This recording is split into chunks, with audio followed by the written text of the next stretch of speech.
السلام علیکم ویئرز، آپ دیکھ رہے ہیں جرنلسٹ، میں خواجہ آفتاب حسن اور میرے ساتھ ہیں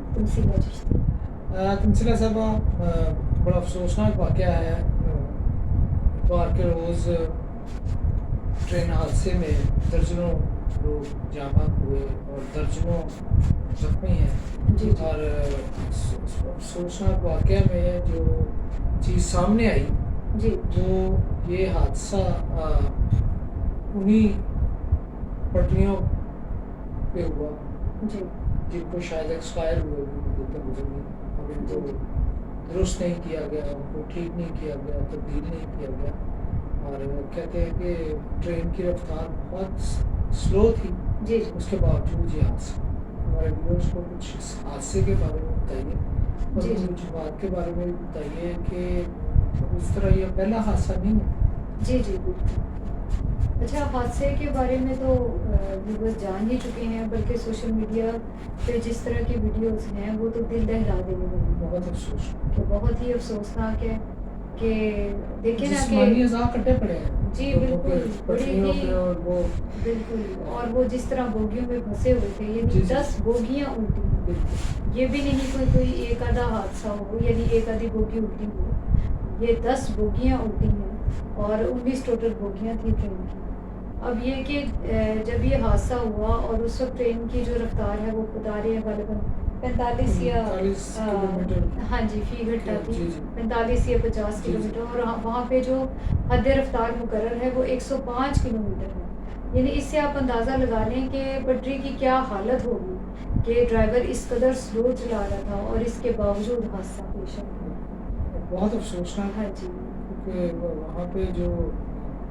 تصاویر اور ویڈیوز آئی ہیں وہ دل دہلا دینے والی ہیں، اور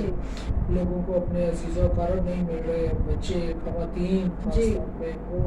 اس حادثے کا شکار ہوئی ہیں۔ اور ویسے تو مطلب ظاہر ہے قوموں کی زندگی میں ایسے واقعات اور حادثات ہوتے رہتے ہیں، ماضی میں بھی ایسا بہت مرتبہ ہو چکا، لیکن مجھے نہیں لگتا،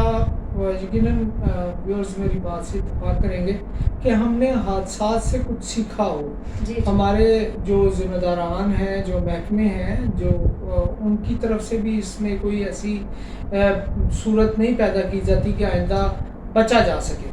جی تو اس طرح تو وہ سوچتے ہی نہیں ہے نا۔ آج یہ دیکھیں اس واقعے کے بعد بھی جو ہوا ہے وہ یہ ہوا ہے کہ جو وزیر ریلوے ہیں، وفاقی وزیر ریلوے سعد رفیق پہلے بھی رہ چکے ہیں اور وہ اچھی طرح جانتے ہیں کہ کیا کیا مسائل ہیں، کیا کیا ایشوز ہیں، لیکن وہ بجائے اس کے کہ اس حقیقت کو تسلیم کریں کہ ٹریک کی حالت بڑی بہت زیادہ بری تھی، اس کے بجائے یہ کہا جا رہا ہے کہ یہ تخریب کاری بھی ہو سکتی ہے۔ دیکھیں پتہ کیا، چیزوں کو چھپانا نہیں چاہیے۔ لوگ جانتے ہیں کہ یہ ساری سراسر نااہلی، کہ جب سیلاب آیا پچھلے سال اس کی وجہ سے اس کے بعد زیادہ خراب ہو گئی، اور ٹریک اس کے بعد جتنے بھی ماہرین تھے وہ بار بار یہ کہہ رہے تھے کہ یہ ٹرینوں کے جو ٹریکس ہیں ان کی بڑی بری حالت ہے۔ دیکھیں ویورز، بات یہ ہے کہ اگر یہ ٹریک نہیں ٹھیک کیے جا رہے تھے اور کچھ نہیں، آپ وہاں پہ ٹرینیں بند کر دیں، آپ نہ چلائیں، آپ پوائنٹس اپنی جو سیاسی پوائنٹ سکورنگ چھوڑ دیں، آپ ٹرین اس ٹریک پہ چلائیں نا۔ اب یہ جو لوگ یعنی جو جان سے گئے وہ تو گئے، لیکن جن کے اعضاء کٹ گئے اور وہ زندہ ہیں، جو زخمی ہیں، ان کی کیا زندگی ہوگی؟ ساری زندگی کی معذوری ہو گئی نا ان کی۔ اچھا، میرا نہیں خیال کہ وزیر ریلوے موقع پہ گئے، یا ان میں اتنا ہے ہی نہیں۔ جی ان میں سے وہی بات ہے کہ وزیر اعظم کو بھی چاہیے تھا کہ وہ اپنے جو باقی معاملات تھے ان کو پوسٹ پون کر دیتے، کیونکہ یہ کوئی چھوٹا حادثہ نہیں، قومی سانحات میں آتی ہیں ایسی چیزیں۔ بالکل، کہ آپ اسی وقت وہاں جاتے، وہاں جا کے لوگوں کے ساتھ کوئی ہمدردی کا اظہار کرتے ہیں، موجودگی کافی ہوتی ہے، بالکل ایسے کہ وہاں کے جو مقامی لوگ ہیں ویورز ان کی تو سارے تعریف کر رہے ہیں کہ اسی وقت پہنچے ہیں، انہوں نے چاہے وہ رکشے انہیں ملے، انہیں جو گاڑیاں ملی، گدا گاڑی ملی، کچھ بھی ملی، انہوں نے اس پہ زخمیوں کو بٹھایا ہے۔ بالکل، یعنی اول تو ان بوگیوں سے بندوں کو نکالنا بہت مشکل بات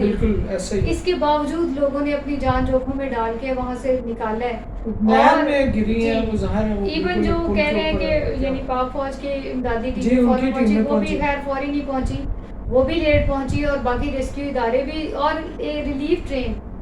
وہ تقریباً کوئی 5-6 گھنٹے تک تو کوئی پتہ نہیں تھا کہ ریلیف ٹرین آ رہی ہے. وزیر ریلوے اپنی پریس کانفرنس میں بزی تھے, سینٹ میں بزی تھے. ہاں جی, تو وہ ظاہر ہے ان کے لیے وہ زیادہ اہم ہے, کیونکہ انسانی جانیں تو جو گئیں سو گئیں. اور ویسے بھی آپ کو پتا ہے ہمارے سیاستدانوں کے نزدیک انسانی جانوں کی اہمیت صرف پوائنٹ سکورنگ کے لیے ہے, اور یا ووٹ کے لیے. ووٹ کے لیے میرا خیال ہے تو ووٹ کے لیے بھی نہیں ہے. اب تو ووٹ پتا معاملہ ہی سے تو بڑا کچھ ہو جاتا ہے. دھاندلی کیا جی, اب تو ووٹ کا امکان بھی نہیں ہے. اب تو کئی مہینے آپ آرام کریں, ابھی تو نیا سلسلے ہیں, نئی حلقہ بندیاں ہیں اور نئے معاملات ہیں, اور نگران سیٹ اپ جیسے 7 مہینے تو کہیں نہیں گئے. بالکل وہ کہیں نہیں گئے, اور اسی کے بارے میں خدشات اور تحفظات کا اظہار کیا جا رہا تھا کہ اگلا جو سیٹ اپ آئے گا وہ فوری طور پہ الیکشن نہیں کروائے گا. ظاہر ہے اس کے ساتھ ساتھ اٹک اور راولپنڈی میں دفعہ 144 کا نفاذ ہے, اور آپ جانتی ہیں کہ وہاں پہ دفعہ 144 کیوں نافذ کی گئی ہے, کیونکہ وہ اس وقت ملک کا سب سے حساس علاقہ بن چکا ہے, خاص طور پہ اٹک جیل کا ارد گرد کا علاقہ, کیونکہ وہاں پہ ایک ایسی شخصیت پابند سلاسل ہے جن کو ہمارے حکمرانوں نے سمجھ لیں یا اپوزیشن نے اتنی اہمیت دی کہ وہ اب مطلب وہ ایسا وہ ہیرو بنا دیا گیا ہے ان کو, کہ اگر کارکردگی بات کی جائے تو کارکردگی پلے نہیں تیلا کہ کرتے میلا میلا, کہ اب وہ لیکن ظاہر ہے جی ان کی محبت میں سرشار لوگ سڑکوں پہ بھی آئے, احتجاج بھی ہوا, لیکن نہیں احتجاج تو خیر اس طرح نہیں ہوا کیونکہ آلریڈی 9 مئی کے واقعے کے بعد اس کے بعد ظاہر ہے خوف کی ایک صورتحال ہے. لیکن قائد صاحب اس کیس میں بھی میں یہ کہوں گی کہ سیاستدانوں نے سبق نہیں سیکھا, اور نہ ہی وہ سیکھیں گے. کہ اگر جب وہ عمران خان آتا ہے وہ چور ڈاکو کہتا ہے ان کو پکڑواتا ہے, پیپلز پارٹی آتی ہے وہ چور ڈاکو لٹیرے کہتی ہے وہ اپنے مخالف کو پکڑواتی ہے. بات یہ ہے کہ ٹھیک ہے, اس میں کوئی شک نہیں ہے کہ توشہ خانہ واقعی یہ کیس تھا, اس کی باقاعدہ ہیئرنگ ہوئی, اور اس میں ان کی طرف سے جو خرابی ہوئی, خان صاحب کی طرف سے وہ یہ خرابی ہوئی کہ وہ عدالت میں پیش ہی نہیں ہوتے رہے, کیونکہ وہ خود کو اتنا نیٹ اینڈ کلین سمجھتے ہیں کہ وہ یہ ضروری نہیں سمجھتے, وہ میرا خیال ہے خود کو قانون سے بالاتر سمجھتے ہیں, حالانکہ وہ یہ کہتے ہیں کہ کوئی مقدس گائے نہیں ہے, لیکن خود وہ اپنے آپ کو مقدس گائے سمجھتے ہیں. اچھا ایک چیز میں معذرت کے ساتھ ویورز, آپ دل آزاری والی بات نہیں ہے, لیکن چیئرمین پاکستان تحریک انصاف سابق وزیر اعظم کی جو جیل روانگی سے پہلے کی جو تصاویر پبلش بھی ہوئی ہیں ہمارے میڈیا میں اور بہت زیادہ گردش بھی کر رہی ہیں, اس کو دیکھ کے پہلی نظر میں کیا خیال ہے؟ آپ سینئر اینالسٹ ہیں, نہیں لوگ سننا چاہتے ہیں اس لیے کہ اس کی وجہ یہ ہے کہ جیل کا خوف تو ہے جی بالکل, اور چہرے پہ بڑا نمایاں ہے. جی نمایاں ہے. یہی بات ہوتی ہے کہ جب آپ دوسرے کے لیے سمجھتے ہیں کہ آپ اس کو بند کر دیں گے اور اس کو اخوار کر دیں گے, چھوڑیں گے نہیں, لیکن جب آپ کی اپنی باری بہرحال آتی سیاستدانوں کی ہی باری ہے. اور آپ کے علم میں ہوگا کہ یہ پچھلے ایک ہفتے کے دوران جو پارلیمنٹیرینز نے جو دھڑا دھڑ اور اندھا دھند بل ہم نے اس پہ پروگرام بھی کیا جو منظور کیے گئے, لیکن اب جو ایک اور بل جو ہے وہ جو منظور ہوا ہے جو سینٹ نے واپس بھیج دیا تھا, تو وہ منظور ہو گیا, اور اس کا یہ مطلب صرف اس میں سے یہ شک نکالی گئی ہے کہ ایجنسیاں جو ہیں کسی کو بغیر وارنٹ کے گرفتار نہیں کر سکیں گی, کہ ان کو وارنٹ چاہیے ہوگا. لیکن اس کے باوجود اس بل میں ایسی ایسی خوفناک چیزیں ہیں کہ ان کو لگ پتا جائے, ان کے گلے پڑ جانا. جی گلے پڑ ظاہر ہے آپ کو یاد ہوگا کہ نیب کے بارے میں کیا خیالات تھے, اور جب خود اس کا شکار ہوئے تو کیا جذبات تھے. اور اسی طرح اس میں سے بہت سارے ایسے بل ہیں جو اس وقت بغیر بحث کیے, بغیر غور کیے ان کو منظور کروایا گیا ہے, بلکہ جن کے ہاتھوں گئے انہیں خود بھی نہیں پتا تھا کہ کون کون سے بل جا رہے ہیں. لیکن دیکھیں وہ قصوروار ہیں, وہ مجرم ہیں. دیکھیں پارلیمنٹ کتنی بڑی ہے, ٹھیک ہے, سینکڑوں ممبران ہیں قومی اسمبلی کے بھی, اور ساتھ آپ سینٹ کے بھی شامل کر لیں, تو ان سے یہ سوال ضرور بنتا ہے کہ کیا عوام نے آپ کو اس لیے قومی اسمبلی میں بھیجا تھا, یا سینیٹرز بھی اگر براہ راست نہیں منتخب ہوتے تو بہرحال وہ بھی انڈائریکٹلی عوام ہی کے نمائندے ہیں, تو قوم نے ان کو اس لیے پارلیمنٹ میں نہیں بھیجا کہ وہ بغیر دیکھے بغیر سوچے سمجھے بلوں کی منظوری دے.